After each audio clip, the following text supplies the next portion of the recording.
오늘 이 본문이 그리 길지 않은 본문이기 때문에 같은 내용을 기록하고 있는 마가복음 12장 41절부터 44절까지도 우리 같이 한번 읽어보겠습니다.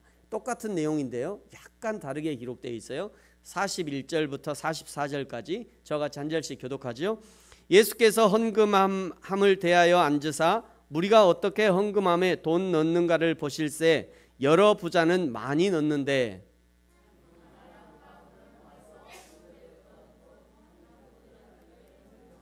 예수께서 제자들을 불러다가 이르시되 내가 진실로 너희에게 이르노니 이 가난한 과부는 헌금함에 넣는 모든 사람보다 많이 넣었도다.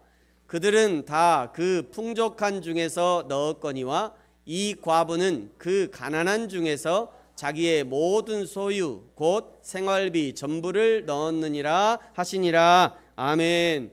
네, 오늘 본문 누가복음에서는 예수님이 그냥 헌금함을 관찰하고 있는 것으로 그렇게 기록되어 있지만 마가복음에서는 헌금함이 보이는 어딘가에 예수님이 앉아 계셨다 이렇게 기록하고 있어요. 그리고 과부가 넣은 헬라의 동전 두 렙돈은 당시에 예루살렘을 지배하고 있던 로마의 화폐로는 한 고드란트다. 그것이 이렇게 마가복음에서 기록하고 있습니다. 예수님이 앉으셨던 곳은 성전에 들어갈 때 헌금을 넣는 통이 정면으로 보이는 한 모퉁이에 앉아 있었던 것으로 생각됩니다. 어떤 자료에 의하면요, 이게 예루살렘 성 구조도거든요. 예루살렘 성인데 이 예루살렘 성전에는요 13개의 헌금함이 있었다고 합니다. 헌금함을 어디 놓으면 어디쯤 놓았을까 제가 예상해 봤어요. 띵 소리가 나는데 놀라지 마시고요.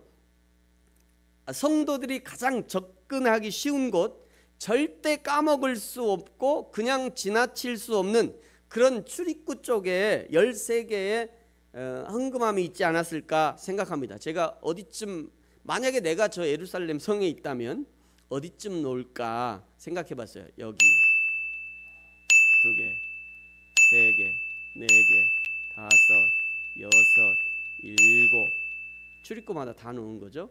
8, 9, 10, 11, 12, 13 하나 더 나와야 되는데 땡. 네, 그렇지, 13.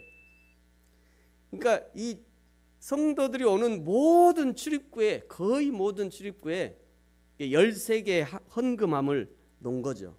그 함마다 그 용도가 다 달랐다고 합니다. 백성들이 헌금함에 헌금을 할 때는 내가 이것을 무엇을 위해 헌금하는지 말을 하고 그 다음에 헌금을 했다고 그래요. 지금 우리식으로 하면 각 헌금의 목록, 즉 11조인지 감사인지 선교헌금인지 건축헌금인지 전부 다 적었다는 것이고요. 헌금 목록별로 봉투가 전부 다 따로 있었다는 거예요. 과부가 들어가면서 헌금을 했으니까 이 헌금함은 분명히 여인의 뜰에 있는 헌금함이었을 것입니다. 2절에 보니까 이 과부가 2렙돈을 넣었다라고 기록하고 있는데요. 이것이 2렙돈이, 이게 렙돈입니다. 엄청 작죠. 여러분 손바닥 한번 봐보세요. 손바닥에 여기에 이렇게 들어갈 정도니까 엄청 작은 거예요. 2렙돈은. 2렙돈 아주 작은 겁니다. 당시 노동자의 품삯이 하루에 한 데나리온이었거든요. 한 데나리온인데 이 2렙돈은 한 데나리온의 64분의 1에 해당하는 금액이었습니다. 요즘 하루 품삯이 적게 잡으면 10만 원이잖아요. 15만 원도 하는데 적게 잡으면 10만 원. 적게 잡으면 10만 원 친다면 64분의 1은 약 2천 원. 사실 2천 원이 안 되는데 약 2천 원 정도에 해당하는 금액이었어요. 그런데 이 2천 원이 이 과부의 생활비 전부였다라고 4절에 이야기하시고요. 3절에 보면 다른 어떤 사람보다 많이 넣었다. 이 과부가 넣기 전에 부자가 넣었으니까요. 그 다음에 이 과부가 제일 마지막에 넣었으니까 예수님이 그걸 보시면서 이 과부가 다른 어떤 사람보다 많이 넣었다 평가하시고, 그리고 4절에는 그것이 이 과부의 생활비 전부였다 이렇게 얘기하고 있어요. 오늘 이 사건은 열왕기상 17장에 엘리야가 만났던 사르밧 과부의 사건을 떠올리게 하는데요. 이 과부가 여기 11절에 보면 열왕기상 17장 11절에 보니까 그가 가지러 갈 때 얘기는 저 과부가 엘리야가 와가지고 나한테 물 한 잔 주세요 했더니 이 과부가 물을 가지러 가는 그런 때를 얘기하는 겁니다. 그가 가지러 갈 때 엘리야가 그를 불러 이르되 청하건대 내 손에 떡 한 조각을 내게로 가져오라. 12절 그가 이르되 당신의 하나님 여호와께서 살아계심을 두고 맹세하노니 나는 떡이 없고 다만 통에 가루 한 움큼과 병에 기름 조금뿐이라 내가 뭇 가지 나뭇가지 둘을 주워다가 나와 내 아들을 위하여 음식을 만들어 먹고 그 후에는 죽으리라. 엘리야가 그에게 이르되 두려워하지 말고 가서 내 말대로 하려니와 먼저 그것으로 나를 위하여 작은 떡 한 개를 만들어 내게로 가져오고 그 후에 너와 내 아들을 위하여 만들라. 사르밧 과부에게 이 한 움큼의 가루와 병은 아주 조금 남은 기름 한 방울은 마지막 식량이었어요. 그것을 마지막으로 먹고 이제 아들과 죽으려고, 이거 이제 마지막이니까 이거 마지막 먹고 이제 굶어 죽는 거죠. 뭐 마지막 생명줄과 같은 그런 음식이었다고요. 그런데 그 떡을 엘리야가 요구한 것이고 과부는 선지자 엘리야의 말을 듣고 그에게 떡을 만들어줍니다. 여러분 우리가 다 알듯이 그 이후에 사르밧 과부의 집에 기적이 일어났죠. 열왕기상 17장 16절에 보면 이렇게 말씀해요. 같이 읽어볼까요? 시작. 여호와께서 엘리야를 통하여 하신 말씀같이 통에 가루가 떨어지지 아니하고 병에 기름이 없어지지 아니하니라. 아멘. 사르밧의 과부가 엘리야 선지자를 대접한 것을 여호와 하나님을 대접한 것과 동일하게 하나님이 생각하신 거예요. 하나님이 그렇게 생각하죠. 하나님이. 그래서 하나님이 사르밧 과부의 통에 가루가 떨어지지 아니하고 병에 기름이 없어지지 아니하는 그런 기적의 은혜를 베풀어 주신 겁니다. 사랑하는 성도 여러분, 저와 여러분에게도 이런 하나님의 기적의 은혜가 있기를 축복합니다. 싫으시는 분은 말씀하세요. 나는 그런 축복 안 받기 싶다고. 저는 우리 교회에 오시는 모든 성도님들이 이 사르밧 과부의 축복이 우리 모두에게 충만하게 있기를 축복합니다. 여러분 때로 하나님이 마지막 남은 그 밀가루 한 줌, 기름 한 방울 요구하는 경우가 있어요. 그러나 그것을 하나님이 요구하신다고 믿어지거든 기쁨으로 드리십시오. 그러면 사르밧 과부의 기적을 여러분도 맛보실 수 있을 것입니다. 때로 하나님이 마지막 남은 한 줌의 자존심을 깨뜨리기 원하신다면 마지막 한 방울 남은 기름을 떨어뜨리듯이 눈물을 머금고 그 한 줌의 자존심을 깨뜨리십시오. 그러면 하나님이 사르밧 과부의 기적을 베풀어 주실 거예요. 하나님이 그 한 줌의 밀가루 한 방울의 기름, 너의 생명줄인 줄 몰라서 요구하시는 것이 아닙니다. 하나님이 그 한 줌의 자존심으로 사는 사람이라는 것을 몰라서 깨뜨리라고 하는 것이 아니에요. 하나님은 그 한 줌 뒤에 떨어지지 않는 복, 없어지지 않는 복을 준비하고 계시는데 그것을 주기 위해서 그 한 줌의 밀가루와 그 한 줌의 기름과 한 줌의 자존심을 내려놔야 그 다음에 하나님의 선물을 주실 수 있기 때문에 하나님이 그것을 요구하는 거예요. 어제 새벽에 창세기 22장, 지금 계속 창세기 보고 있는데요. 새벽에 창세기 22장에 보니까 아브라함의 이삭 번제 사건에도 하나님이 아브라함이 그 아들 이삭을 사랑한지를 몰라서 그거 요구하신 거 아닙니다. 이삭 사건 뒤에 그 시험을 통과하고 나올 아브라함을 기대하시고 그 다음에 천하 만국에게 미칠 복을 주시려고 네가 사랑하는 너의 그 독자 이삭, 그거 나에게 번제로 드리라. 하나님이 시험하시는 거예요. 하나님의 시험은 템테이션, 유혹이 아닙니다. 하나님의 시험은 테스트예요. 테스트.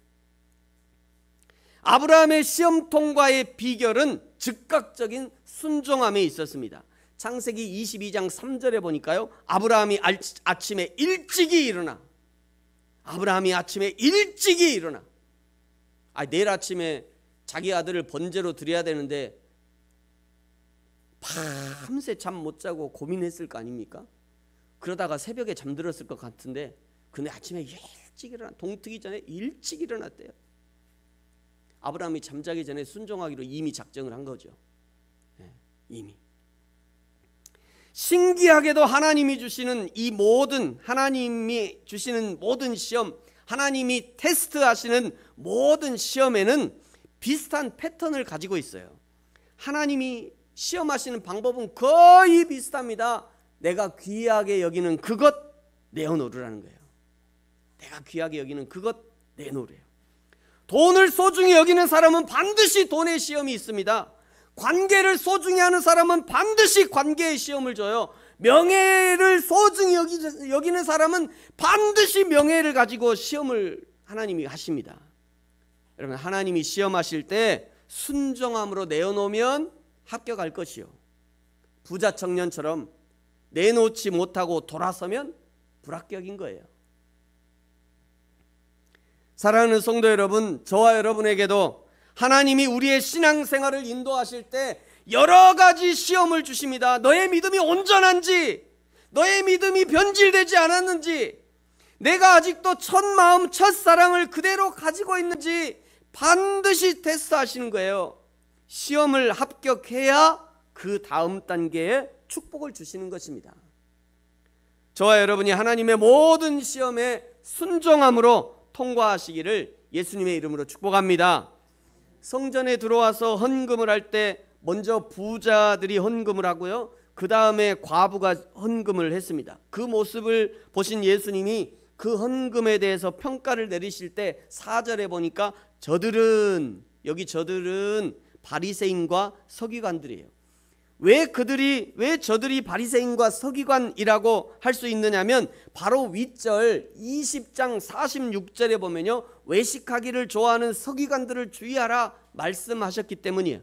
그리고 외식하는 이 서기관들이 어떻게 행동하고 다니는지를 말씀하셨는데요, 그들은 문안받는 것을 좋아합니다. 그들은 회당의 높은 자리를 좋아해요. 그들은 잔치의 윗자리를 좋아합니다. 거기서 대접받기를 좋아하는 거예요. 또 20장 47절에 보면요, 이 외식을 좋아하는 서기관들의 행동 중 과부의 가산을 삼킨다 이렇게 말씀하고 있어요. 당시의 과부들은 고아들과 함께 경제 능력이 없는 자로서 보호 대상이었습니다.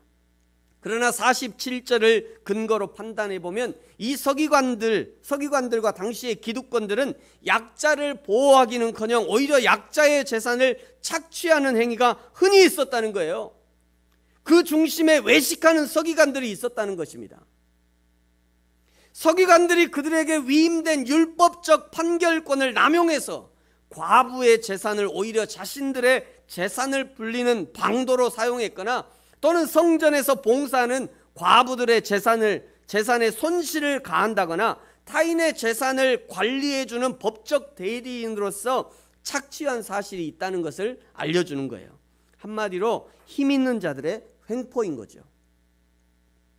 성경은 약자를 보호하러 말씀하시는데 정작 힘 있는 자들은 보호하기를 거절하고 오히려 자신들의 탐욕을 위해서 약자들을 희생시켰던 거예요. 여러분, 하나님이 천지 만물을 만드시고 인간에게 주셨던 사명 5가지를 알고 계십니까? 창세기 1장 28절에 나오죠. 같이 한번 읽을까요? 시작. 하나님이 그들에게 복을 주시며 하나님이 그들에게 이르시되 생육하고 번성하여 땅에 충만하라, 땅을 정복하라, 바다의 물고기와 하늘의 새와 땅에 움직이는 모든 생물을 다스리라 하시니라. 아멘. 여러분, 5가지가 눈에 들어오십니까? 첫 번째가 뭐죠? 생육하고. 첫 번째 생육하고 살아가라는 거죠. 여기 생육하라는 것은 살아가라 이런 의미, 열매를 맺으라 이런 의미입니다. 하나님이 자동으로 열매를 맺게 하겠다가 아니라 너희들이 성실하게 너희 삶을 살아서 그 안에서 생명의 열매, 삶의 열매를 맺으라 이런 의미예요. 두 번째는요, 번성하라입니다. 번성하고 자녀를 많이 낳으란 얘기예요. 번성하라는 것은. 세 번째는요, 충만해라. 자녀를 많이 낳아야 충만해질 거 아닙니까? 네 번째는요, 정복하라. 사람의 영향권 아래 두라는 거예요. 다섯 번째는요, 다스리라 얘기야. 다스리라. 사람의 영향이 미치지 못하면 다스릴 수 없는 거죠. 여러분이 딱 보니까 하나님이 인간에게 주신 이 5가지 사명, 이거 인간들이 잘 감당하고 있는 것 같습니까? 잘 감당하고 있는 것 같아요? 잘 살아가고 있습니까? 번성하고 있습니까? 충만합니까? 정복하고 있나요? 잘 다스리고 있나요? 이거 사람들이 잘 하고 있어요? 아니에요. 어느 것 하나 잘 하고 있는 것이 없어요. 어느 것 하나 잘 하고 있는 것이 없어요. 이것만 봐도 인간이 완전하게 타락했다는 것을 알 수 있는 거죠. 그나마 예수님을 믿고 성령의 다스림을 받은 저와 여러분은 조금씩 이 사명이 정상적으로 회복되어지려 하지만 완전히는 안 돼요. 우리도 완전히 에덴 동산에 있던 그 아담 하와만큼, 죄짓기 전 아담 하와만큼 우리는 안 됩니다. 우리 회복이 안 돼요. 지금 우리에게는 아담이 지은 원죄의 그 자국이 남아있어요. 원죄의 자국들이 우리가 남아있어서 틈만 나면 이 죄들이 살아나기 때문에 첫사람 아담과 같이 완벽한 회복은 안 되는 것이에요. 그래서요, 이 상처가 많은 사람은, 이 죄의 상처에, 사실은 죄의 상처가 많은 사람은 잼만 찔러보면 금방 터져요. 그냥 팍팍 터져. 막 여기저기 팍팍 터져요. 살짝 건드려 보면 금방 알아요. 그래서 디모데전서에도 야 시험해봐라 얘기하잖아요. 직분을 주기 전에 시험해봐라. 건드려 보라 이런 얘기예요. 건드려 보면 터지고 폭발하면 아니다 이런 얘기입니다. 시험해보래요. 우리도 마찬가지예요. 우리 안에 이런 죄의 자국들이 있어서 참 어려워요. 그러나 진짜 예수님을 믿고 거듭난 사람은 그 삶이 성실해지고 충실하게 되는 거죠. 삶의 희망을 발견하게 되는 것입니다. 성실하게 살아가니까 풍성한 열매를 맺게 되는 거예요. 진짜 예수님을 믿고 거듭난 사람은 하나님이 주시는 자녀의 선물을 주시는 만큼 감사함으로 받더라고요. 그러니 그 가정부터 충만해지는 거예요. 가정부터. 진짜 예수님을 믿고 거듭난 사람은 직업의 귀천을 가리지 않고 사회 모든 곳에 진출해서 그가 가는 그곳을 하나님의 땅으로 변화시키는 역사들이 일어나는 것입니다. 진짜 예수님을 믿고 거듭난 사람은 하나님이 허락하신 자연을 잘 다스리고 하나님이 허락하신 관계를 잘 다스려서 깨뜨리고 무너뜨리는 것이 아니라 잘 세워주고 성장케 하는 역할을 감당하는 거예요. 그나마 예수님을 진실로 믿어야 그렇게 되는 거지. 예수님을 믿지 않는 사람들은요, 이미 죄에 쩔어 있기 때문에, 죄의 종노릇을 하기 때문에 이 하나님의 사명을 회복하기가 너무너무 어려운 거예요. 여러분, 그 중에 저 5번째 말이죠, 만물을 다스리라는 이 명령은 하나님이 만드신 모든 자연 질서를 하나님이 원하시는 대로 정상적으로 작동하도록 인간이 관리하라는 것입니다. 그 중에 가난한 자, 과부들을 돌보라는 것도 포함되어 있는 거예요. 출애굽기 22장에 보면요, 하나님이 과부와 가난한 자들을 어떻게 보호해야 되는지를 말씀하셨어요. 21절에 보니까 너는 이방 나그네를 압제하지 말며 그들을 학대하지 말라. 너희도 애굽 땅에서 나그네 되었음이라. 그 교회 앞에서 이제 가끔 제가 교회에 있다가 앞에 이제 따뜻한 햇빛을 쬐러 나가면요, 가끔 이 외국인들이 많이 있어요. 이 광주에 외국인들이 되게 많더라고요. 전남대에는 어마어마하게 많고 외국인들이. 이제 광주나 이런 지방에 있는 대학들은요, 외국인들을 안 받아들이면 이게 살아가기가 힘든 상황이에요. 얼마나 외국인들이 많은지. 여러분, 이 광주에서도 외국인들이 많은데요, 혹시나 지나가는 외국인들 보시면 잘 대해주시기 바랍니다. 나그네잖아요, 그들이. 잘 대해주세요. 22절에 보니까요, 너는 과부나 고아를 해롭게 하지 말라. 내가 만일 그들을 해롭게 함으로 그들이 내게 부르짖으면 내가 반드시 그 부르짖음을 들으리라. 나의 노가 맹렬함으로 내가 칼로 너희를 죽이리니 너희의 아내는 과부가 되고 너희 자녀는 고아가 되리라. 만약 과부나 고아를 해롭게 하면 하나님이 가만히 있지 않겠대요. 하나님이 반드시 내가 너에게 복수할 거야. 이런 얘기입니다. 25절에요. 내가 만일 너와 함께한 내 백성 중에서 가난한 자에게 돈을 구워주면 너는 그에게 채권자같이 하지 말며 이자를 받지 말 것이며 내가 만일 이웃의 옷을 전당 잡거든 해가 지기 전에 그에게 돌려보내라. 그것이 유일한 옷이라. 그것이 그의 알몸을 가릴 옷인즉 그가 무엇을 입고 자겠느냐. 그가 내게 부르짖으면 내가 들으리니 나는 자비로운 자임이니라. 여러분, 이것이 하나님의 자비를 드러내는 방법이라는 거예요. 약자를 보호하는 것이 말이죠. 하나님이 하나님의 은혜를 드러나는 방법이라는 거예요. 이것이 이웃 사랑하는 방법입니다. 동시에 이것이 하나님을 사랑하는 방법이라는 거예요. 하나님 사랑과 이웃 사랑은 분리된 것이 아닙니다. 우리가 하나님을 사랑한다면 반드시 이웃 사랑으로 나타나게 되어 있는 거예요. 누가복음 20장 47절에서 외식하는 서기관들이 성경을 읽고 성경을 쓰고 성경을 달달 외우고 살면서도 과부들의 가산을 삼켰다는 것은 그들 속에 이웃 사랑이 없었을 뿐 아니라 하나님 사랑도 없었다는 것을 보여주는 거죠. 예수님께서 하나님 사랑, 이웃 사랑이 없는 서기관들의 외식적인 기도는 거절하셨지만 그러나 과부의 진심 어린 헌금은 받아주신 겁니다. 여러분, 하나님은 크고 많은 것보다 진실과 진심을 기뻐하시는 겁니다. 크고 많은 것보다 그의 진실과 그의 진심을 기뻐하시는 거예요. 헌신 없이 사랑을 말할 수는 없습니다. 헌신하니까 사랑하니까 헌신하는 거죠. 누가 가장 많이 사랑하는 자입니까? 가장 많이 헌신한 자가 가장 많이 사랑하는 자인 거예요. 여러분, 예수님 사랑하십니까? 예수님 사랑하는 만큼 우리의 헌신할 수 있는 거예요. 사랑하는 만큼. 왜 여러분에게 헌신이 없습니까? 왜 우리에게 헌신이 부족합니까? 사랑하지 않으니까 헌신하는 거예요. 죄송합니다. 사랑하지 않으니까 헌신이 없는 거예요. 사랑하지 않으니까. 남편과 아내가 서로를 사랑한다는 증거가 무엇입니까? 서로를 위해서 가장 많이 헌신하는 것이 그 증거인 거죠. 부모가 자식을 사랑하는 증거가 무엇입니까? 그 자식을 위해서 가장 많이 헌신하고 있는 것, 그것이 증거인 거죠. 예수님이 우리를 사랑하신다는 증거가 무엇입니까? 저와 여러분의 구원을 위해서 예수 그리스도의 생명을 버리신 것이 이 세상에 오직 한 분, 예수님 뿐이시기 때문입니다. 그것이 하나님이 우리를 사랑하셨다는 증거인 것이에요. 예수님의 사랑을 받는 성도 여러분, 예수님도 우리를 생명으로 사랑하셨듯이 저와 여러분이 예수님께 아낌없이 헌신으로, 아낌없는 헌신으로 우리의 사랑을 올려드리시기 바랍니다. 시간으로, 힘으로, 물질로 여러분이 가진 최선으로 주님을 향해 우리의 사랑을 표현해야 하는 거예요. 과부의 2렙돈이 얼마나 되겠습니까? 과부의 2렙돈 2,000원밖에 안 되잖아요.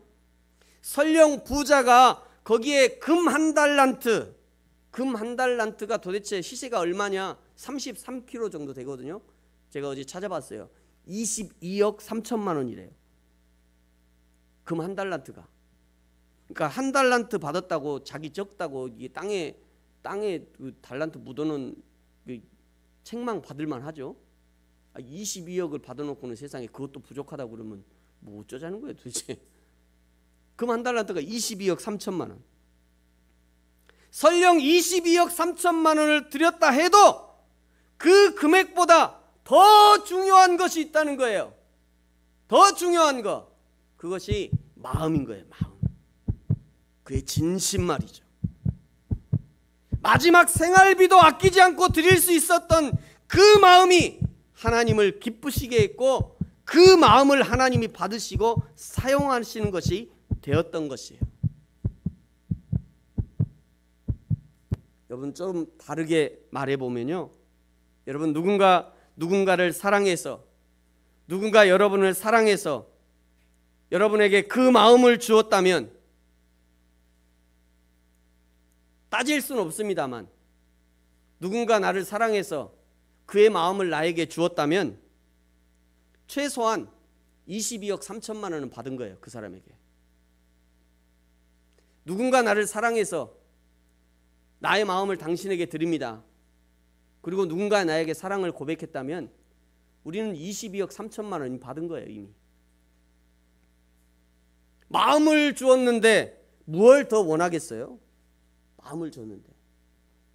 이런 가끔 배우자를 찾으면서 결혼할 사람 상대자를 이렇게 찾으면서 그 사람이 마음으로 나를 사랑하고 있는가 그거는 확인하지 않고 자동차 키, 아파트 열쇠, 박사학위 이 요구를 하시는 사람들 있죠. 설령 그 사람이 자동차 키를 뭉텅이로 가져오고 아파트 열쇠를 한 10개쯤 가져오고 박사학위를 10장쯤 가져와도 마음을 주지 않으면 그건 아무것도 아닌 거예요. 아무것도 아닌 거죠. 사랑하는 성도 여러분, 저와 여러분은 우리의 전심과 진심으로 하나님을 섬기고 계십니까? 우리가 드린 헌금은 우리의 마음을 담은 헌금입니까? 정확히 10분의 1을 잘라서 드리는 헌금보다 우리의 마음을 드리는 헌금을 하나님은 더 좋아하시는 거예요. 오늘 이 과부의 헌금은 하나님 앞에 드린 과부의 기도와 같습니다. 이 과부의 헌금에는 그의 생활 전부를 건 기도가 포함되어 있는 거예요. 저와 여러분에게도 이 과부의 헌금과 기도가 필요한 것이죠.